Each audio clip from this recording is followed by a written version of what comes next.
Dear students, मैं प्रवीण चौहान स्वागत करता हूं आपका आपके चैनल विज्ञानिस्तान में। स्टूडेंट्स, जैसे कि आपको पता है, ये जो सीरीज़ मैंने स्टार्ट की है ये बोर्ड परीक्षा को देखते हुए की है और इसमें मैं बेसिकली क्या है, हर लेसन के इम्पोर्टेंट क्वेश्चन करा रहा हूँ। तो पिछला जो हम लोगों ने चैप्टर का जो स्टार्ट किया था वो लेसन नंबर 1 किया था और लेसन नंबर 1 का जो 5 क्वेश्चन थे हमने वो कंप्लीट कर लिए थे। अब ये इसका सेकंड पार्ट है। हर लेसन आपको 2 या 3 पार्ट्स में मिल जाएगा ताकि वीडियो जो है वो लंबी ना बने, आप लोगों को देखने में ज़्यादा परेशानी ना हो, आप लोग बोर ना हो। तो वीडियो जो है वो छोटे छोटे कंटेंट्स में बनी हुई है। एक लेसन को बनाने के लिए मेरे को लेसन नंबर 1 को बनाने के लिए अप्रोक्सीमेटली 3 वीडियो जो है वो बनानी पड़ेगी। पहला पार्ट जो है वो आ चुका है यूट्यूब पर। दूसरा पार्ट जो है वो आज हम लोग कर रहे हैं। क्वेश्चन को हम लोग देख लेते हैं जल्दी से। क्वेश्चन जो है हमारा क्वेश्चन नंबर जो 6 बनता है वो ये बनता है कि अवक्षेपण अभिक्रिया और उदासीनीकरण अभिक्रिया का उदाहरण दीजिए और इन्हें समझाइए। तो यहां अगर हम लोग बात कर लेते हैं, तो अवक्षेपण अभिक्रिया और दूसरी है उदासीनीकरण अभिक्रिया। उदासीनीकरण अभिक्रिया जिसे हम लोग न्यूट्रलाइजेशन रिएक्शन भी कहते हैं, क्योंकि इसमें क्या होता है, एक एलिमेंट या एक कंपाउंड किसी दूसरे कंपाउंड को न्यूट्रलाइज कर देता है, उदास कर देता है, इसीलिए हम लोग इसे उदासीनीकरण अभिक्रिया कहते हैं। ये अभिक्रिया आपको लेसन नंबर 1 में भी देखने को मिलेगी, साथ के साथ आपको लेसन नंबर 2 में भी देखने को मिलेगी। उदासीनीकरण जो अभिक्रिया है लेसन नंबर 1 में भी है, लेसन नंबर 2 में भी है। तो यहां अगर हम लोग इसका एग्जाम्पल देख लेते हैं तो एग्जाम्पल है कि जब कोई अमल किसी क्षार से रिएक्शन करता है या जब कोई क्षार किसी अमल से अभिक्रिया करता है तो यहां आपके लवण बनते हैं, सॉल्ट बनते हैं, लवण बनते हैं और साथ के साथ क्या होता है, यहां पर क्या होता है, वाटर जो होता है वो रिलीज होता है, वाटर बनता है। उदाहरण के लिए अगर हम लोग समझें तो HCl हाइड्रोक्लोरिक एसिड है, आपका NaOH सोडियम हाइड्रोक्साइड से रिएक्शन करेगा, जिसके फलस्वरूप आपके लिए बन के तैयार होगा NaCl और साथ में H2O। यहां पर हुआ ये है कि यहां पर हाइड्रोजन को सोडियम ने क्या कर दिया, डिस्प्लेस कर दिया है, ट्रांसफर कर दिया है, विस्थापित कर दिया है। और Cl जो Cl है वो Na के साथ चला गया है, OH जो है वो हाइड्रोजन के साथ आ गया। ऐसी अभिक्रियाओं को हम लोग द्विविस्थापन अभिक्रिया के नाम से जानते हैं लेसन नंबर 1 में। तो यहां क्या हुआ है, यहां आपके हाइड्रोजन और OH का कॉम्बिनेशन से वाटर बन गया और Na और Cl के कॉम्बिनेशन से आपका NaCl बन गया। तो ये है आपकी उदासीनीकरण अभिक्रिया। दूसरी अभिक्रिया है अवक्षेपण अभिक्रिया, जिसको हम लोग इंग्लिश में प्रेसिपिटेट रिएक्शन भी कहते हैं, प्रेसिपिटेट रिएक्शंस के नाम से भी जानते हैं। तो इन अभिक्रियाओं में क्या होता है, ये एग्जाम्पल तो आपके द्विविस्थापन का ही है, ये आपके द्विविस्थापन का ही उदाहरण है, लेकिन यहां पर क्या होता है, यहां पर अवक्षेप का निर्माण होगा। उदाहरण के लिए अगर हम लोग देख लेते हैं तो यहां पर AgNO3 सिल्वर नाइट्रेट AgNO3 जो रिएक्शन कर रहा है NaCl से। देखिए बात सुनिए, AgNO3 सिल्वर नाइट्रेट का हम लोग क्या लेते हैं, एक्वस सॉल्यूशन लेते हैं। एक्वस सॉल्यूशन यानी कि इसको हम लोग जल में घोल लेते हैं। साथ के साथ NaCl लेते हैं, NaCl का भी हम लोग एक्वस सॉल्यूशन लेते हैं, इसको भी जल में घोल लेते हैं। यानी कि दोनों ही जो हैं वो लिक्विड फेज में आपको मिल रहे हैं। लेकिन जब ये दोनों रिएक्शन करते हैं, रिएक्शन के फलस्वरूप देखिए क्या है कि Ag जो है वो Cl के साथ आ जाएगा और Na जो है वो NO3 के साथ आ जाएगा, जिसकी वजह से बन जाएगा sodium nitrate NaNO3 sodium nitrate बन जाएगा। और साथ के साथ जो बन जाएगा वो बन जाएगा AgCl सिल्वर क्लोराइड जो बन जाएगा। तो इसमें क्या होता है, आपके अवक्षेप का निर्माण होता है। इसी वजह से हम लोग इसको क्या कहते हैं, अवक्षेपण अभिक्रिया के नाम से जानते हैं। तो ये आपका जो 6 क्वेश्चन है ये आप यूं मान के चलो, ये क्वेश्चन नंबर 5 का ही पोर्शन है। क्वेश्चन नंबर 5 में हम लोगों ने द्विस्थापन और विस्थापन में अंतर बताया था, तो वहीं पर इसका भी आपका एग्जाम्पल में ये दोनों रिएक्शंस जो होती हैं वो अलग नाम से आ जाती हैं कि उदासीनीकरण अभिक्रिया किसे कहते हैं और अवक्षेपण अभिक्रिया किसे कहते हैं। इसके बाद हमारा नेक्स्ट क्वेश्चन आ जाता है, क्वेश्चन नंबर आता है आपका 7। इन पर जो क्वेश्चन है वो ये कहता है कि ऊष्माशोषी अभिक्रिया व ऊष्माक्षेपी अभिक्रिया को उदाहरण से समझाना है, और इसके साथ ही एक छोटा सा पोर्शन है कि श्वसन को ऊष्माक्षेपी अभिक्रिया क्यों कहते हैं। इस क्वेश्चन को कराने से पहले इस क्वेश्चन का आंसर तभी मिलेगा जब आप लोग चैनल को सब्सक्राइब कर देंगे। चैनल को सब्सक्राइब कर दीजिए, बेल आइकन को फटाफट जो है वो प्रेस कर दीजिए। यहां देखिए सबसे पहले क्या है, हम लोग ऊष्माशोषी अभिक्रिया को समझ लेते हैं। ऊष्माशोषी अभिक्रिया को समझ लेते हैं। ऊष्माशोषी अभिक्रिया क्या है? ऊष्माशोषी अभिक्रिया डेफिनेशन बनती है कि वे अभिक्रियाएं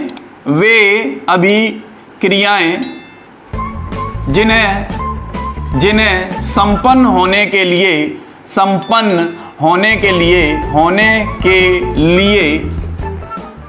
ऊर्जा की आवश्यकता होती है।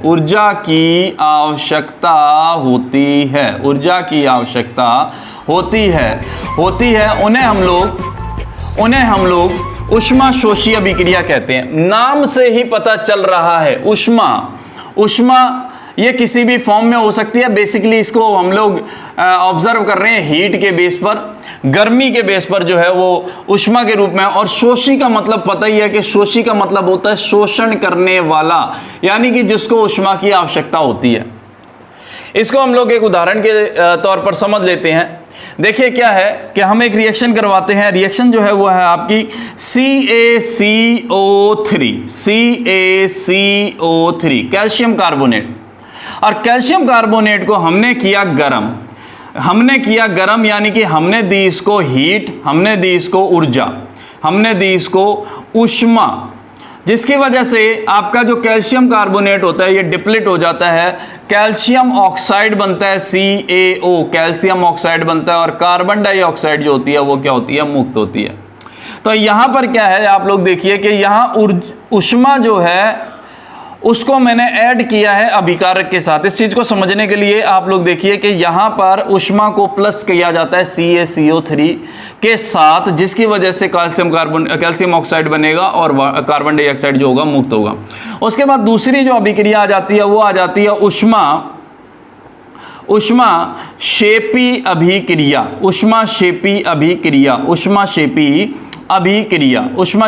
अभिक्रिया। देखिए क्या है ऊष्माक्षेपी अभिक्रिया? ऊष्मा यानी कि हीट की बात कर रहा है ये, और क्षेपण यानी कि यहां पर ऊर्जा का त्याग किया जाएगा, ऊर्जा को त्यागा जाएगा। ये आपकी बन जाती है दूसरी डेफिनेशन यहीं से, वे अभिक्रियाएं जिनके संपन्न होने पर ऊर्जा की मुक्ति होती है, ऊर्जा जो होती है वो त्यागी जाती है, उन्हें हम लोग ऊष्माक्षेपी अभिक्रिया कहते हैं। मोस्टली जो रिएक्शन है, केमिकल रिएक्शंस होती हैं वो ऊष्माक्षेपी अभिक्रिया ही होती हैं। बहुत सारे केमिकल आपस में रिएक्शन करते हैं और बहुत बड़ी मात्रा में क्या होते हैं? ऊर्जा त्यागते हैं। इसको मैं बेसिकली एक सिंपल से रिएक्शन के द्वारा मैं आप लोगों को समझा देता हूं। यहां पर देखिए क्या है, CH4 है, मेथेन है, और इसकी जो रिएक्शन करवाई जा रही है ऑक्सीजन के साथ करवाई जा रही है। मेथेन की रिएक्शन जो है ऑक्सीजन के साथ करवाई जा रही है, जिसकी वजह से कार्बन डाइऑक्साइड मुक्त होगी, साथ में वाटर, और साथ में यहाँ पर क्या होती है? आपको ऊर्जा मुक्त होती है। और ऊर्जा ये बेसिकली क्या है? दो फॉर्म में होती है। एक तो आपको मिलेगी हीट, गर्मी मिलेगी, और दूसरा जो होगा वो आपको मिलेगा लाइट, यानी कि आपको मिलेगा प्रकाश। ऊष्मा के दो फॉर्म आपको मिल जाती हैं, एक तो हीट मिल जाती है और एक लाइट मिल जाती है। उसी तरह से एक उदाहरण को और समझ लेते हैं यहाँ पर कि कार्बन ऑक्सीजन के साथ रिएक्शन करता है, और बन जाता है CO2, और जिसकी वजह साथ में क्या होती है? आपको ऊष्मा क्या होती है? मुक्त होती है। तो ये भी क्या है? एक ऊष्माक्षेपी अभिक्रिया का उदाहरण है। ये अब देखो इन दोनों अभिक्रियाओं में अंतर क्या है? ऊष्माशोषी अभिक्रिया और ऊष्माक्षेपी अभिक्रिया में अंतर क्या है? यहां आप लोग अगर देखते हो तो यहां मैंने एडिशन किया है, यहां पर ऊष्मा को जोड़ा है अभिकारक के साथ, जबकि यहां जो ऊष्मा है उसको मैंने जोड़ा है उत्पाद के साथ। मान लो कि आपके साथ कोई रिएक्शन आ जाती है, आपके सामने कोई रिएक्शन आ जाती है। फॉर एग्जांपल आपके पास एक रिएक्शन आती है कि हाइड्रोजन को आयोडीन से रिएक्शन करवाने पर हाइड्रोजन आयोडाइड बनता है, हाइड्रोजन आयोडाइड बनता है। और यहां पर इसने क्या किया कि माइनस ऊर्जा कर ली या माइनस ऊष्मा कर ली। ये बहुत सिंपल सी चीज है, आप लोग समझिए इसको। अब आपसे उसने ये पूछ लिया कि ये बताओ कौन सी रिएक्शन है, ऊष्माक्षेपीय अभिक्रिया या ऊष्माशोषीय अभिक्रिया। तो आप देखोगे, आप कहोगे कि सर यहाँ पे तो देखो अभिकारक है और अभिकारकों के पास जो है ऊष्मा है, यानी कि ये चीज। लेकिन ना, यहाँ देखो माइनस ऐड किया गया। माइनस का मतलब क्या हुआ कि ये ऊर्जा जो है वो अगर इस साइड में जाएगी, उत्पादकों के पास जाएगी, तो प्लस में जाएगी, हीट जो होगी वो मुक्त होगी। अब इसके बाद जो क्वेश्चन है वो क्या क्वेश्चन है? क्वेश्चन ये है, सी का पोर्शन है कि जो श्वसन है उसको ऊष्माक्षेपीय अभिक्रिया क्यों कहा जाता है। यानी कि जो श्वसन है, श्वसन यानी कि रेस्पिरेशन। यहां पर आप लोग इसको सांस लेने की प्रक्रिया से मत समझना। देखो जब लेसन नंबर हम लोग 6 करेंगे ना, मैं आपको श्वसन और श्वसन में अंतर बताऊंगा। श्वसन जो होता है एक रासायनिक अभिक्रिया है। श्वसन जो है जीवों में संपन्न होने वाली एक बायोकेमिकल रिएक्शन है, बायोकेमिकल रिएक्शन है, बायोकेमिकल रिएक्शन है। यानी कि यह एक जैव रासायनिक अभिक्रिया है, जैव रासायनिक अभिक्रिया है। जैव रासायनिक अभिक्रिया का मतलब क्या हो गया? जैव रासायनिक अभिक्रिया का मतलब हो गया कि यह रासायनिक अभिक्रिया तो है लेकिन केवल और केवल सजीवों के अंदर संपन्न होती है। तो लेसन नंबर 6 से इसका रिलेट कर देंगे। जब मैं वहां पर रेस्पिरेशन वाला पोर्शन आपको करवाऊंगा तब भी मैं आप लोगों को बताऊंगा। तो ये भी इंपॉर्टेंट क्वेश्चन बन जाता है, क्योंकि ये क्वेश्चन जो है ये यहां भी पूछा जा रहा है और आपके लेसन नंबर 6 में पूछा जा रहा है। अब श्वसन को ऊष्माक्षेपीय अभिक्रिया क्यों कहा? मैंने ये तो बता दिया कि श्वसन है क्या। श्वसन बायोकेमिकल रिएक्शन है, जैव रासायनिक अभिक्रिया है, जो माइटोकॉन्ड्रिया के अंदर संपन्न होती है। और जहां माइटोकॉन्ड्रिया नहीं होता वहां मीसोसोम के अंदर संपन्न होती है। ठीक है, इसका कुछ पोर्शन जो है वो कंप्लीट होता है कोशिका द्रव में। मैं आप लोगों को ये जो है अच्छे से बताऊंगा, जिसकी वजह से क्या होती है, एटीपी मुक्त होती है, एडिनोसिन ट्राइफॉस्फेट, जो एक तरह की बायोकेमिकल एनर्जी है, या आप लोग उसको बोल सकते हो कि एक जैव मुद्रा है, जैविक मुद्रा है, जिसके अंदर एटीपी जितनी ज्यादा होगी वो उतनी ज्यादा ऊर्जावान दिखेगा। कौन? सजीव की बात की जा रही है, यहां पर सजीवों की बात की जा रही है। तो जैव रासायनिक अभिक्रिया होता क्या है इसके अंदर? तो कहता है कि इसमें क्या हो जाता है, इसमें ग्लूकोज का ऑक्सीकरण हो जाता है। जी देखो कितनी उसने सिंपल सी बात बता दी। कहता है कि ग्लूकोज का क्या हो जाता है, ऑक्सीकरण हो जाता है, ग्लूकोज का ऑक्सीकरण हो जाता है। अब यहां पर बच्चे को याद होना चाहिए फॉर्मूला किसका, ग्लूकोज का। बिल्कुल सिंपल है, C के 6 हैं, H के 12 हैं और O के 6 हैं। ऑक्सीकरण हो रहा है यानी कि इसके साथ ऐड करवाई जा रही है O2। O2 को मैंने यहां पर ऐड करवाया, जिसकी वजह से क्या होगा, जिसकी वजह से कार्बन डाइऑक्साइड मुक्त होती है। इसीलिए कहते हैं कि जो एनिमल्स हैं वो कार्बन डाइऑक्साइड रिलीज करते हैं, जबकि जो प्लांट्स हैं वो कार्बन डाइऑक्साइड जो होते हैं लेते हैं और ऑक्सीजन रिलीज करते हैं। एक चीज यहां पर भी कॉन्सेप्ट क्लियर कर लेंगे अपने, ये चीज भी जो है वो मैं आप लोगों को क्लियर करा दूंगा बच्चों, कि प्लांट्स और एनिमल दोनों ही कार्बन डाइऑक्साइड रिलीज करते हैं, दोनों ही कार्बन डाइऑक्साइड रिलीज करेंगे। कब? जब उनमें रेस्पिरेशन होगा। प्लांट्स में एक खास तरह की प्रक्रिया होती है जिसे फोटोसिंथेसिस कहते हैं, प्रकाश संश्लेषण कहते हैं, जिसमें क्या होता है, जिसमें एनर्जी को कंज्यूम किया जाता है, प्राप्त किया जाता है सूर्य से, सूर्य के प्रकाश से क्या होता है, उसको प्राप्त किया जाता है, जिसकी वजह से आपका क्या रहेगा कि आपको वहां पर क्या रहेगा, उसे हम लोग ऊष्माशोषीय अभिक्रिया भी कहते हैं। वो है प्रकाश संश्लेषण। पौधों में ये विशेषता पाई जाती है कि प्रकाश संश्लेषण करते हैं, और यही वजह है कि छोटी क्लासों में बच्चों को पढ़ाया जाता है कि पौधे जो हैं वो हमारे लिए बहुत ज्यादा उपयोगी हैं, कार्बन डाइऑक्साइड लेते हैं, ऑक्सीजन देते हैं। लेकिन ये प्रक्रिया केवल दिन में होती है, रात में नहीं होती। नाइट के समय श्वसन की प्रक्रिया जो होती है वो 24 घंटे चलेगी, 24 आवर चलेगी, जबकि प्रकाश संश्लेषण केवल और केवल दिन के समय में चलेगा। तो पौधे दिन के समय में कार्बन डाइऑक्साइड लेते हैं, ऑक्सीजन रिलीज करते हैं। लेकिन पौधे दिन और रात दोनों में ही कार्बन डाइऑक्साइड जो है वो रिलीज करेंगे, ऑक्सीजन लेंगे, क्योंकि श्वसन एक अलग प्रक्रिया है, प्रकाश संश्लेषण एक अलग प्रक्रिया है, जिसको हम लोग लेसन नंबर 6 में अच्छे से करेंगे। जब मैं बायो वाला आपको पोर्शन करवाऊंगा तब मैं आपको समझाऊंगा। यहां पे समझिए कि श्वसन को ऊष्माक्षेपीय अभिक्रिया क्यों कहते हैं। श्वसन को ऊष्माक्षेपीय अभिक्रिया इसलिए कहते हैं क्योंकि यहां पर ग्लूकोज का हो रहा है ऑक्सीकरण, ऑक्सीडेशन ऑफ ग्लूकोज, इसलिए हम लोगों ने कह दिया कि यहां पर श्वसन जो है ऊष्माक्षेपीय अभिक्रिया है। तो कार्बन डाइऑक्साइड रिलीज होगा, कार्बन डाइऑक्साइड के साथ वाटर रिलीज होगा और वाटर के साथ आपको मिल जाएगी एटीपी। एटीपी बोले तो एडिनोसिन ट्राइफॉस्फेट। ये क्या है? ये है एक बायोलॉजिकल करेंसी, जैसे हम लोग बोलते हैं जैविक मुद्रा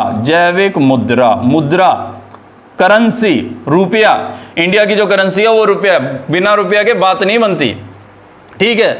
उसी तरह से जैविक मुद्रा के बिना सजीव भी किसी प्रकार का कोई भी कार्य नहीं कर पाएगा। तो उसके लिए उसको क्या करना पड़ता है? भोजन लेना पड़ता है, भोजन ग्रहण करना पड़ता है, ऑक्सीजन लेनी पड़ती है, अंदर जाके माइटोकॉन्ड्रिया में ये रिएक्शन होती है, जिसकी वजह से एटीपी, यानी कि एटीपी जो है एक ऊर्जा का रूप है जो मुक्त होती है। इसी वजह से माइटोकॉन्ड्रिया को कहा जाता है, क्या कहा जाता है? माइटोकॉन्ड्रिया को पावर हाउस ऑफ सेल कहा जाता है, कोशिका का शक्ति गृह कहा जाता है, कोशिका का जनरेटर कहा जाता है, क्योंकि यहां पर ऊर्जा को मुक्त किया जाता है, ऊर्जा बनाई जाती है। जैसे जनरेटर इलेक्ट्रिसिटी जनरेट करता है, वैसे ही हमारा माइटोकॉन्ड्रिया जो है वो ऊर्जा मुक्त करता है। जनरेटर बिना फ्यूल के, बिना उसमें डीजल जा रहे एनर्जी प्रोड्यूस नहीं कर पाएगा। उसी तरह से ये है हमारा फ्यूल। तो इसी वजह से भोजन को हम लोग ईंधन के रूप में भी समझ सकते हैं, जैविक ईंधन के रूप में भी समझते हैं। बिल्कुल सिंपल सी डेफिनेशन मैं आप लोगों को एक्सप्लेन कर देता हूं कि श्वसन को ऊष्माक्षेपीय अभिक्रिया क्यों कहते हैं। आप कहोगे कि श्वसन में ग्लूकोज का ऑक्सीकरण होता है, रिएक्शन देख के बता दोगे, ग्लूकोज का ऑक्सीकरण होता है, कार्बन डाइऑक्साइड के साथ वाटर और एटीपी मुक्त होती है। एटीपी क्योंकि मुक्त होती है इसीलिए हम लोग इसे क्या कहेंगे? जैविक ऊर्जा मुक्त होती है, इसीलिए हम लोग इसे कहेंगे श्वसन एक ऊष्माक्षेपीय अभिक्रिया है। बहुत ही ज्वलनशील क्वेश्चन है, बहुत ही इंपॉर्टेंट क्वेश्चन है बोर्ड के अकॉर्डिंग, आप लोग इसको जरूर कंसल्ट करके जाइएगा। लेसन नंबर 6 में भी पूछा जा सकता है, लेसन नंबर 6 के अंदर भी पूछा जा सकता है, लेसन नंबर 1 में भी पूछा जा सकता है।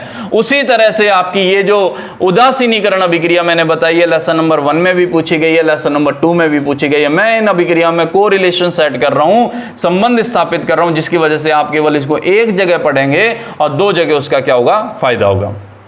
तो स्टूडेंट्स, उसके बाद क्वेश्चन नंबर जो 8 आ जाता है, विकृत गंधिता व संचारण से आप क्या समझते हैं? विकृत गंधिता व संचारण से बचने के उपाय बताइए। यह क्वेश्चन जनरली बोर्ड के अंदर 1 नंबर का पूछा जाता है और जिसमें आपको कोई 2 उपाय बताने होते हैं। इस क्वेश्चन का आंसर करने से पहले चैनल पर सब्सक्राइब कर दीजिए, नोटिफिकेशन जो बटन है उनको ऑन कर दीजिए, ताकि इससे रिलेटेड जो आगे वीडियो बनाई जाए वो आपको प्राप्त हो सके। ये वीडियो केवल और केवल आपके लिए ही है, आप इसका ज़्यादा से ज़्यादा फायदा उठाइए। यहाँ पर जो क्वेश्चन है वो आ जाता है कि जी विकृत गंधिता, पहले आपको मैं संचारण करा देता हूँ, कोरिजन इसको इंग्लिश में बोलते हैं, संचारण। संचारण क्या है? अगर हम लोग इसकी बात कर लेते हैं तो संचारण, यह बात जो आ रही है वो कहीं ना कहीं शरण से आ रही है। शरण, किसी भी चीज के अंदर कमी आना, किसी भी चीज के अंदर कमी आना संचारण कहलाता है। तो ये बेसिकली जो कॉन्सेप्ट दिया जा रहा है, ये बेसिकली आपका कॉन्सेप्ट जो है वो धातुओं से रिलेटेड दिया जा रहा है कि जब कोई धातु वायुमंडलीय ऑक्सीजन, मॉइस्चर नमी एवं H2O जल से क्रिया करती है तो उसका संचारण हो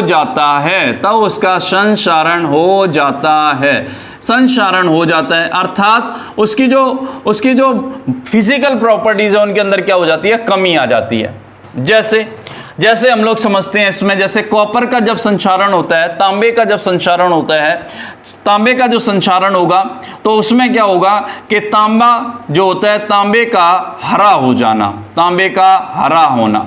हम लोग इसको सिंपली समझ सकते हैं, पूजा घर के अंदर अगर हम लोग देखते हैं तो वहाँ पे तांबे के जो बर्तन है, छोटे बर्तन पूजा के लिए कंज्यूम किए जाते हैं, पीतल या तांबे के यूज किए जाते हैं। तांबे का छोटा लोटा होता है, सुबह हम उसको अच्छे से वॉश करके रखते हैं, शाम को देखते हैं, अगले दिन देखते हैं, तो वो क्या हो जाता है, थोड़ा सा मटमैला सा, मैला सा, ग्रीन ग्रीन कलर की उसके ऊपर एक लेयर सी दिखाई देती है। इसका मतलब ये हुआ कि उस तांबे का संक्षारण हो गया, तांबे ने नमी के साथ, वाटर के साथ या फिर ऑक्सीजन के साथ रिएक्शन कर ली है, और अब वो आपको थोड़ा सा भद्दा दिखाई देता है, आपको उसको दोबारा वॉश करना पड़ता है। उसमें जो उसकी नेचुरल जो चमक है, चांदी की जो आपको कॉपर की जो चमक है, वो क्या हो जाती है, खत्म हो जाती है। उसी तरह से एक उदाहरण और देख लेते हैं। सिल्वर का काला होना, यानी कि चांदी का काला होना, चांदी का काला होना या सिल्वर का काला होना, तो यहां पर भी क्या है, संक्षारण की हो रही है। और एक ज्वलंत उदाहरण आप लोग अगर देख सकते हो तो उसमें देखते हो लोहे पर जंग लगना, लोहे पर जंग लगना, लोहे पर जंग लगना। तो इसमें क्या होता है, Fe जो होता है वो वाटर के साथ रिएक्शन कर लेता है और उसका क्या संक्षारण हो जाएगा, जिसकी वजह से क्या हो जाएगा, डार्क ब्राउन कलर का आपको क्या होता है या हल्के लाल रंग का जो पाउडर सा होता है वो निकलता है, और कुछ समय पश्चात उस लोहे की जो पावर है उसमें क्या आ जाती है, कमी आ जाती है। तो ये है संक्षारण। आप लोग इसको डिफाइन करोगे कि धातुएं जो होती हैं वो वायुमंडलीय ऑक्सीजन, नमी और वाटर से रिएक्शन कर लेती हैं और उनका संक्षारण हो जाता है, साथ के साथ उनमें क्या आ जाती है, उनके जो भौतिक गुण है उनमें क्या आ जाती है, कमी आ जाती है। बचने के उपाय किसके बचने के उपाय हैं, संक्षारण से बचने के उपाय बहुत सिंपल है। यानी सबसे पहले क्या करना, तेल की परत चढ़ा देना, तेल की परत चढ़ा देना। आपकी जो साइकिलें वगैरह जब बारिश के अंदर देखते हो, रिमें जो होती हैं उसके अब तो ऑलिव व्हील्स आने लग गए हैं, वैसे जब लोहे के व्हील्स जो होते हैं तो उनमें जंग लग जाती है। तो क्या करें आप लोग, उस व्हील को साफ कर रहे हैं, साफ करने के बाद करें सरसों का और मिट्टी का तेल यानी कि घासलेट का आप क्या करें, एक मिक्सचर तैयार करें, उसको रुई के फोए से आप क्या करें, लगा दें, जंग भी नहीं लगेगी और चमचमाती रहेगी आपकी साइकिल। तो तेल की परत चढ़ा देना, तेल की परत चढ़ा देना। दूसरी जो चीज़ है वो क्या है, दूसरी चीज है ग्रीस का उपयोग करना, ग्रीस का उपयोग करना। तीसरी जो चीज है वो आ जाती है आपकी एनोडीकरण करना। यह मोस्ट इंपोर्टेंट है, इसके ऊपर 1 नंबर का क्वेश्चन ही आ जाता है अकेला कि एनोडीकरण से आप क्या समझते हैं। एनोडीकरण करना ये इंपॉर्टेंट चीज हो सकती है। तेल की परत चढ़ा देना, ग्रीस का उपयोग करना, ये बेसिक सी चीजें हैं, इसमें कोई किसी भी तरह की साइंस नहीं लग रही। एनोडीकरण करना, एनोडीकरण अभी इंपॉर्टेंट है। एनोडीकरण में क्या करते हैं, जो एल्यूमिनियम की जो वस्तुएं होती हैं, एल्यूमिनियम की जो वस्तुएं होती हैं, इनके ऊपर हम लोग क्या करते हैं, ऑक्सीजन की परत चढ़ा देते हैं। इस प्रक्रिया को हम लोग क्या कहते हैं, इस प्रक्रिया को हम लोग एनोडीकरण कहते हैं। नेक्स्ट और एक और इंपॉर्टेंट चीज आ जाती है, इंपॉर्टेंट चीज जो आ जाती है वो ये आ जाती है आपका कि गैल्वेनाइजेशन इंग्लिश में बोलेंगे यशद लेपन। बहुत ही अजीब सा नाम है, यशद लेपन। किसी चीज का लेपन किया जा रहा है, किस चीज का किया जा रहा है देख लेते हैं। तो यहां पर क्या होता है, लोहे के ऊपर, लोहे की जो वस्तुएं होती हैं, लोहे के जो घरों में स्टील जो है, इस्पात के जो बर्तन यूज किए जाते हैं, लोहे व इस्पात के ऊपर हम लोग क्या करते हैं, जिंक की Zn की क्या करते हैं, Zn की परत चढ़ा देते हैं, जिसकी सहायता से भी क्या होता है, संक्षारण से बचा जा सकता है। एक और क्वेश्चन इंपॉर्टेंट हो सकता है आपके लिए, क्वेश्चन ये हो सकता है कि जंग लगे लोहे का सूत्र बताइए, जंग लगे लोहे का सूत्र बताइए। तो या फिर लोहे में जंग लगने की प्रक्रिया को समझाइए रासायनिक समीकरण के द्वारा। तो आप बता देना, देखो Fe फेरस लोहा रिएक्शन कर रहा है किसके साथ, ऑक्सीजन के साथ, और साथ के साथ क्या कर रहा है, वाटर के साथ रिएक्शन कर रहा है, जल के साथ रिएक्शन कर रहा है। गेट वेट जो होते हैं वो आपके बारिश वगैरह से भीगते रहते हैं, बोर्ड्स जो होते हैं, लोहे के बने जो बोर्ड्स होते हैं, होर्डिंग्स होते हैं, ये लगातार क्या होता है, ब्रिज होते हैं, ये क्या होता है, पानी से लगातार भीगते रहते हैं, जिसकी वजह से क्या हो जाता है, इनका संक्षारण हो जाता है। तो यहां पर आपका क्या बन जाएगा, यहां पर बन जाएगा आपका Fe2O3 पॉइंट H2O। ये H2O कितने भी हो सकते हैं, इनको मैं यहाँ पर X लिख देता हूँ। X का मतलब है ये यहाँ पर कितने भी हो सकते हैं, डिपेंड करता है वाटर मॉलिक्यूल कितने पार्ट ले। तो ये लोहे में, ये लोहे में संचारण की जो अभिक्रिया है उसको समझा रहा है। ठीक है, ये इंपॉर्टेंट हो सकती है, आपका छुपा हुआ क्वेश्चन है कि लोहे में संचारण की जो प्रक्रिया होती है उस वो किस प्रकार से होती है। तो लोहा जो है आपका सॉलिड है, आप लिख सकते हैं कि जी ये सॉलिड है। ऑक्सीजन जो है गैस है, और लिक्विड के फॉर्म में आ जाएगा आपका वाटर। तो ये तीनों जो चीजें होंगी वो आपस में रिएक्शन करके Fe2O3 बना लेगी, और साथ के साथ जो है वो H2O बनाएंगी। देखो यहां पर मैंने इसको पॉइंट के द्वारा समझाया है, ये आप लेसन नंबर 2 के अंदर भी डिटेल में समझोगे कि इस पॉइंट का मतलब क्या होता है। जब आप लोग जिप्सम का फॉर्मूला बताओगे, जब आप लोग कॉपर सल्फेट का फॉर्मूला बताओगे, जब आप फिटकरी का फॉर्मूला बताओगे, तब यहां पर क्या हो जाएगा, एक्स के ये जो वैल्यू है इसका मैं मीन बता दूंगा आपको कि ये एक्चुअल में क्या है।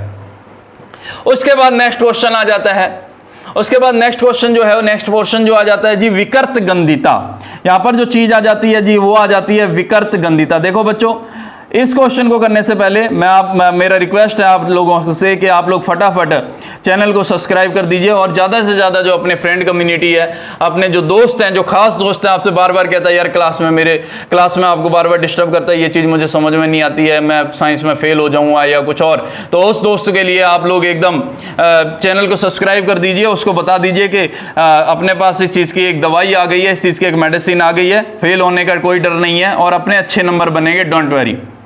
विकृत गंधिता, विकृत प्लस गंधिता। विकृत माने क्या होता है? विकृत माने होता है बिगड़ना। विकृत यानी कि बिगड़ना, बिगड़ जाना किसी भी चीज का। बच्चे बिगड़ गए, वो वाले बच्चे नहीं बिगड़ गए कि बच्चे बिगड़ गए विकृत हो गए, नहीं। बिगड़ने का मतलब है जो उसके भौतिक कैरेक्टर हैं, जो उसके रासायनिक कैरेक्टर हैं, उनमें क्या आनी, कमी आ जानी। ठीक है। और गंधिता का मतलब यहां पर बात कर रहा है, गंध की बात कर रहा है, गंध की बात कर रहा है। गंध यहां पर दो तरह के हो सकते हैं, सुगंध और दुर्गंध, लेकिन हम यहां पर सुगंध की बात ही कर रहे हैं। तो यहां पर क्या आ जाती है, कोई भी जो तेलीय पदार्थ होते हैं, कौन से पदार्थ होते हैं? तेलीय पदार्थ। तेलीय पदार्थ, तेलीय पदार्थ बोले तो ऐसे पदार्थ जो तेल में तले जाते हैं, जो तेल में तले जाते हैं उन्हें हम लोग तेलीय पदार्थ कह देते हैं। तेल में तले जाने वाले, डीप फ्राई आ जाते हैं आपके, फ्राइड आ जाते हैं आपके, ठीक है, चिप्स आ जाते हैं, बहुत सारा जो खाने पीने का जो सामान है वो आपको पैकेट्स के अंदर मिल रहा है, भुजिया है, आपके कुरकुरे हैं, ये सब चीज़ें जो है आपको, और ये इनको क्या बेसिकली फ्राइड करके बनाया जाता है, तेल में उनको तल के बनाया जाता है, जिसकी वजह से उनके ऊपर तेल की एक परत चढ़ जाती है। तो विकृत गंधिता क्या है कि उनके टेस्ट में कमी आ जाएगी। तेलीय पदार्थ, तेल में जो तले हुए पदार्थ हैं वो क्या करते हैं, वायुमंडलीय ऑक्सीजन, वायुमंडलीय ऑक्सीजन यानी कि वायुमंडल में जो ऑक्सीजन है वो प्रेजेंट, तो उसके साथ क्या कर लेंगे, वो रिएक्शन कर लेंगे। आप कोई भी तेल में तल लीजिए चीज, उसको 2-3 दिन आप खुला रख छोड़ेंगे तो क्या हो जाती है, उसमें एक अजीब सी स्मेल आने लगती है, ठीक है, जिसकी वजह से क्या हो जाता है, उसकी इकोनॉमिक वैल्यू जो होती है उसमें कमी आ जाती है। इसी चीज को मैं विकृत गंधिता की फॉर्म में आपको समझाने का प्रयास कर रहा हूं। तो तेलीय पदार्थ है और वो वायुमंडलीय ऑक्सीजन के साथ रिएक्शन कर रहा है, जिसका रिजल्ट क्या होगा बच्चों, जिसका रिजल्ट ये होगा कि उसके गंध में आ जाएगी कमी, गंध में आ जाएगी कमी, गंध में आ जाएगी कमी, यानी कि उसकी जो स्मेल है वो अजीब सी हो जाएगी, खाने लायक नहीं रहेगी। जैसे आपके चिप्स के पैकेट जो होते हैं, तो अगर उनको लगातार आप खोल के रख दीजिए, 10 रुपए का चिप्स का पैकेट ले लीजिए आप उसको और उसको रख छोड़िए आप थोड़े समय के लिए, 2 दिन 3 दिन के बाद आप देखेंगे उसमें अजीब सी स्मेल आने लग जाए। ये स्मेल कहाँ से आ रही है? ये स्मेल आ रही है जी आपकी वायुमंडलीय ऑक्सीजन ने उसके साथ रिएक्शन कर ली, जिसकी वजह से उसके गंध में आ गई है कमी, और गंध में कमी आ गई है, यही उसकी स्मेल। तो कहते हैं विकृत गंधिता तो भैया बड़ी खतरनाक चीज है, इससे कैसे बचा जाए, ये तो खाने पीने की सारी चीजों को खराब कर देगी। विकृत गंधिता से बचा जा सकता है। फैक्ट्रियों के अंदर जो सामान पैक हो रहा है वो क्या करते हैं, वो पैकेट तैयार करते हैं, वो पैकेट तैयार करते हैं, उसमें क्या होता है, उसमें थोड़े से चिप्स डाल देते हैं। 20 रुपए 30 रुपए का लेस का पैकेट देखिए आप, उसमें थोड़े से आपको पैकेट्स मिलते हैं, चिप्स मिलते हैं, और बाकी जो उसमें हवा भरी होती है, फूला सा रहता है। तो क्या दुकानदार से पूछना पड़ता है कि भैया ये तो हवा के पैसे ले रहे हैं या चिप्स के पैसे ले रहे हैं? तो यहाँ पर देखिए क्या चीज होती है कि जब ये पैकेट्स को बंद करते हैं, ये हवा के ही पैसे ले रहे हैं, ये जब इन पैकेट्स को बंद करते हैं तो इसके अंदर ऑक्सीजन नहीं भरते, इसके अंदर ये नाइट्रोजन गैस भर देते हैं, नाइट्रोजन गैस भर देते हैं। और नाइट्रोजन जो गैस है वो लगभग अक्रियाशील गैस है, जिसकी वजह से क्या होती है, ऑक्सीजन वहां पर आ नहीं पाती और नाइट्रोजन जो होती है वो उस पैकेट में भरी रहती है। तो वो लंबे समय तक क्या रहते हैं, सुरक्षित रहते हैं। हाँ, जैसे ही आप पैकेट को फाड़ेंगे और अब उसको खुला छोड़ेंगे, उसकी स्मेल में क्या आ जाएगी, कमी आ जाएगी। तो पहली जो चीज़ है, विकृत गंधिता से बचने के लिए, विकृत गंधिता से बचने के लिए क्या किया जाए कि पैकेट्स के अंदर जो है वो नाइट्रोजन भर दो। अब हर आदमी तो नाइट्रोजन नहीं भर सकता, तो और क्या इलाज है, कहता कि जो खाने पीने की तेलीय सामग्री है, जो तली हुई सामग्री है, जो खाने पीने की तली हुई सामग्री है, आप उनको वायु रुद्ध बर्तनों में रख दीजिए। वायु रुद्ध बर्तन, वायु रुद्ध बर्तन। अब ये बर्तन कौन से होते हैं, इनको मार्केट से परचेज करना पड़ेगा। बिल्कुल सिंपल सी चीज़ है, एयर टाइट कर दीजिए। आप किसी भी कंटेनर के अंदर, किसी भी बर्तन के अंदर आप चीज को रख रहे हैं, तली हुई चीज को रख रहे हैं, आप उसको क्या कीजिए, अच्छे से एयर टाइट कर दीजिए और बार बार जो है वो आपको उसको खोलने की जरूरत नहीं। थोड़ा सा जब भी आपको काम है, आपने सामान निकाला, उसको तुरंत के तुरंत आप बंद कर दीजिए। लंबे समय तक ये चीज़ चल जाएगी। ठीक है, किचन के अंदर ये बहुत उपयोगी है, मम्मी की मदद कर सकते हो तुम लोग।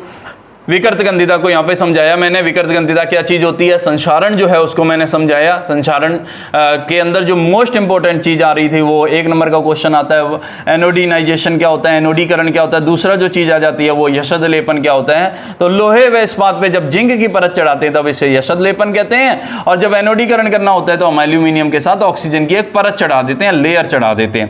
तो ये जो चीज़ें होती हैं, ये आप क्या, ये जो क्वेश्चन है ये आपका कंप्लीट होता है। इसके बाद हम लोग नेक्स्ट क्वेश्चन देख लेते हैं। नेक्स्ट जो क्वेश्चन है वो ये है कि ऑक्सीकरण और अपचयन, बहुत इंपॉर्टेंट क्वेश्चन है, दिमाग खाने वाला क्वेश्चन है, बच्चा परेशान हो जाता है कैसे करें। मैं आपको सिर्फ और सिर्फ 2 मिनट में इस क्वेश्चन को करवा दूंगा। बिल्कुल सिंपल सा क्वेश्चन है। इस क्वेश्चन को हम लोग देख लेते हैं। नेक्स्ट जो क्वेश्चन है आपका उसको देख लेते हैं। हाँ जी, उसके बाद हम लोग क्या देख लेते हैं, उसके बाद हम लोग देख लेते हैं ऑक्सीकरण। ऑक्सीकरण, ऑक्सीकरण। आप इस ऑक्सीकरण को समझने के लिए बेसिक सी चीज़ है, ऑक्सीकरण और अपचयन में अंतर कीजिए।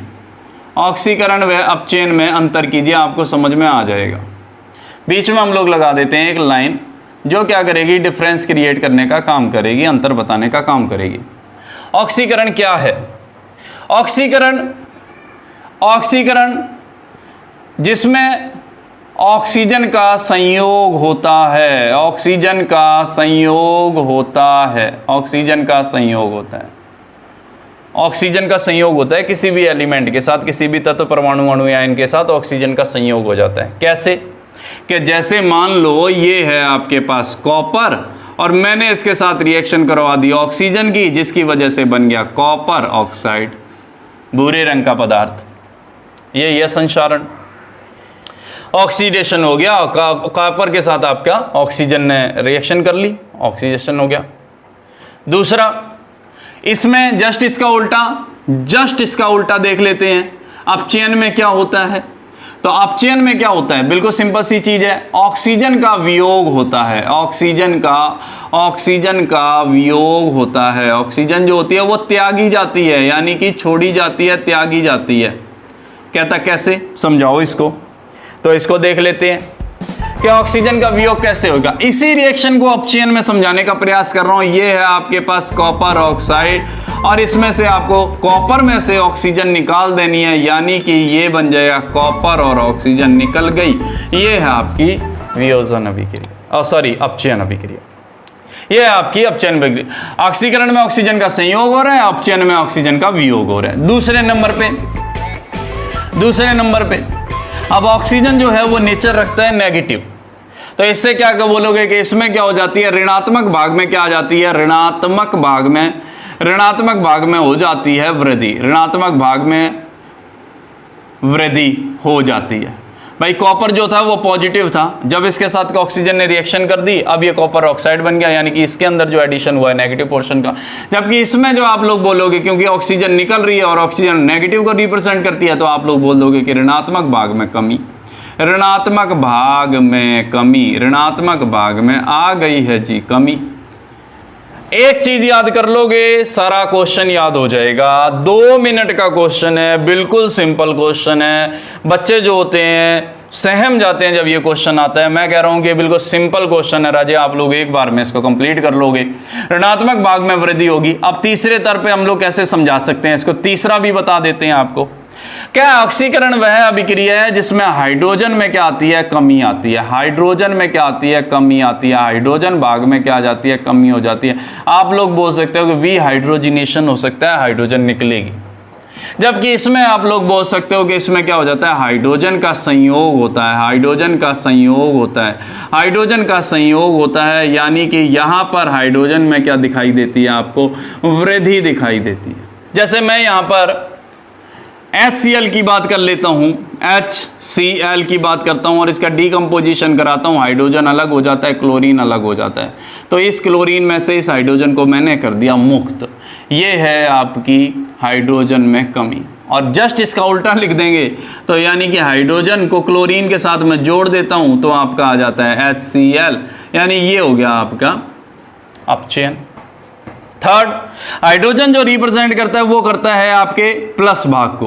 तो आप यहाँ पे लिख सकते हो कि यहाँ पर जो होती है वो धनात्मक भाग में क्या आती है, धनात्मक भाग में आती है कमी, धनात्मक भाग में कमी आती है। जबकि यहाँ आप लोग लिखोगे कि इसमें क्या होगा, धनात्मक भाग, यानी कि हाइड्रोजन में वृद्धि हो रही है तो धनात्मक भाग में क्या आ जाएगी, वृद्धि हो जाएगी। ये लो जी कंप्लीट हुआ आपका, ये लो जी आपका कंप्लीट हुआ। ये है ऑक्सीकरण और ये है अपचयन।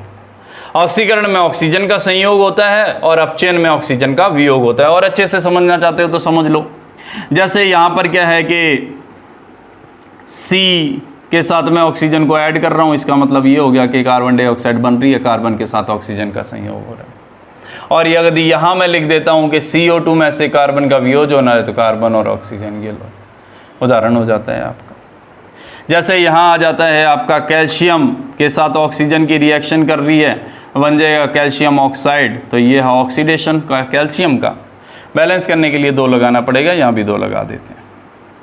तो यहाँ जो होगा, यहाँ आप लोग देखोगे कि कैल्शियम ऑक्साइड को अगर हम लोग देखते हैं तो कैल्शियम अलग हो जाएगा, ऑक्सीजन अलग हो जाएगा, वियोजन हो गया यहाँ पर। तो ऐसे बहुत सारे, इवन दैट आप ये भी कह सकते हो कि सभी रिएक्शनें जो हैं ऑक्सीकरण भी हो सकती हैं और अपचयन हो सकती हैं। यहाँ पर आपको दोनों ही चीज़ें बताने की ज़रूरत नहीं है, बिल्कुल सिंपल सी चीज़ आ जाती है। तो उसके बाद क्वेश्चन नंबर 10 देख लेते हैं। क्वेश्चन नंबर 10 क्या कहता है? क्वेश्चन नंबर 10 कहता है कि रेडॉक्स अभिक्रिया क्या है, उपापचय अभिक्रिया क्या है, उपापचय अभिक्रिया क्या है, यानी कि रेडॉक्स रिएक्शन। रेडॉक्स इंग्लिश में ऑक्सीकरण को ऑक्सीडेशन बोला जाता है, ऑक्सीडेशन बोला जाता है, ऑक्सीडेशन बोला जाता है। और अपचयन को रिडक्शन बोला जाता है, रिडक्शन अभिक्रिया बोला जाता है, रिडक्शन। तो रिडक्शन और ऑक्सीडेशन का जो मिक्सचर बनता है वो बनता है उपचय। यानी कि ऐसी अभिक्रियाएं, ऐसी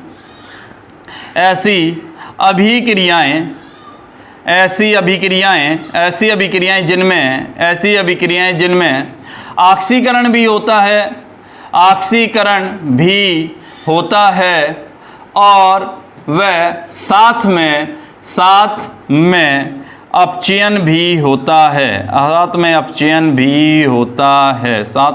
भी होता है, कह दोगे ये कैसे पॉसिबल हो गया गुरुजी, दोनों अलग अलग हैं, साथ में कैसे चल रही हैं? ये है आपकी रेडॉक्स अभिक्रिया। रेडॉक्स अभिक्रिया में ऑक्सीकरण भी होगा और अपचयन भी होगा। कहता उदाहरण के साथ समझाओ। तो हमने देखा जिंक ऑक्साइड की रिएक्शन जो हो रही है वो हो रही है ऑक्सीजन के साथ।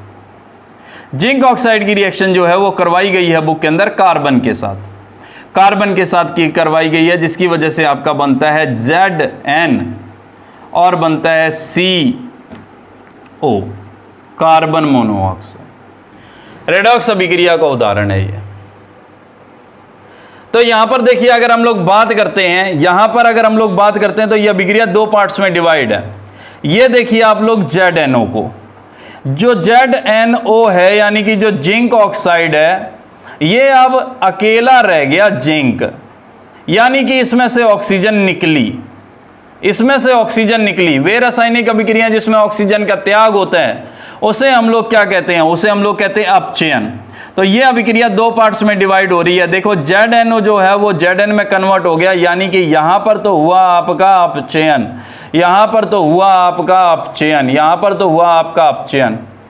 वहीं दूसरी तरफ देखते हैं कार्बन। इस साइड में अभिकारक साइड में अकेला लिखा हुआ था, लेकिन जब रिजल्ट बना तो ये कार्बन मोनोऑक्साइड ऑक्सीजन के साथ चिपका हुआ बैठा है। यानी कि इस कार्बन के साथ ऑक्सीजन की हो गई है वृद्धि, यानी कि ये हो गया है आपका ऑक्सीकरण, ये हो गया जी आपका ऑक्सीकरण। तो इस रासायनिक अभिक्रिया में क्या है, ऑक्सीडेशन भी हो रहा है और रिडक्शन भी हो रहा है, ऑक्सीकरण भी हो रहा है और अपचयन भी हो रहा है। इसी वजह से हम लोग कहते हैं कि यह जो अभिक्रिया ये रेडॉक्स रिएक्शन है। क्वेश्चन ऐसे भी पूछा जा सकता है कि उपरोक्त अभिक्रिया में और किसका ऑक्सीकरण हो रहा है। तो ऑक्सीकरण जो हो रहा है वो कार्बन का हो रहा है और अपचयन जो हो रहा है वो जिंक ऑक्साइड का हो रहा है। जिंक नहीं बोलोगे, आप कहोगे जिंक ऑक्साइड का, जी इसमें क्या हो रहा है, अपचयन हो रहा है, इसमें से ऑक्सीजन निकल रही है।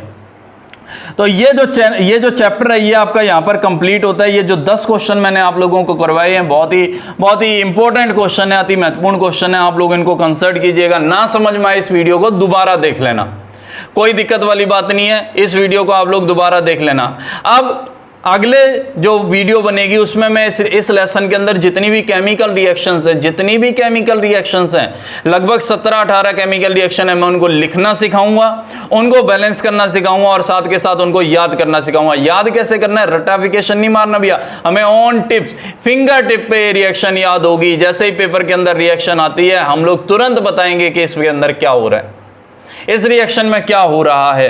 ठीक है, जैसे ये देखते ही देखते बता दोगे कार्बन ऑक्सीजन के साथ रिएक्शन कर रहा है, कार्बन डाइऑक्साइड बना रही है, ये वाला जो पोर्शन है विकारक है, ये उत्पाद है। ठीक है, ये यहां पर संयोजन अभिक्रिया हो रही है और संयोजन में भी स्पेशल टाइप आ रहा है तो ऑक्सीडेशन आ रहा है। ये आप बता दोगे, आप भी सीख जाओगे, कोई दिक्कत वाली बात नहीं है। मैं सिखाने का प्रयास करूंगा आपको पूरी तरह से, टेंशन लेने की जरूरत नहीं है। थर्ड पोर्शन जो है, थर्ड पार्ट के लिए कंटिन्यू रहिए आप लोग। लेसन को मैंने 3 पार्ट्स में डिवाइड किया। पार्ट 1 है जो आ चुका है, पार्ट 2 ये चल रहा है और पार्ट 3। इन 3 पार्ट्स में 1.5 घंटे की क्लास में आपको लेसन नंबर 1 जो है वो ईजी हो जाएगा, लेसन नंबर याद हो जाएगा। मिलते हैं नेक्स्ट वीडियो में।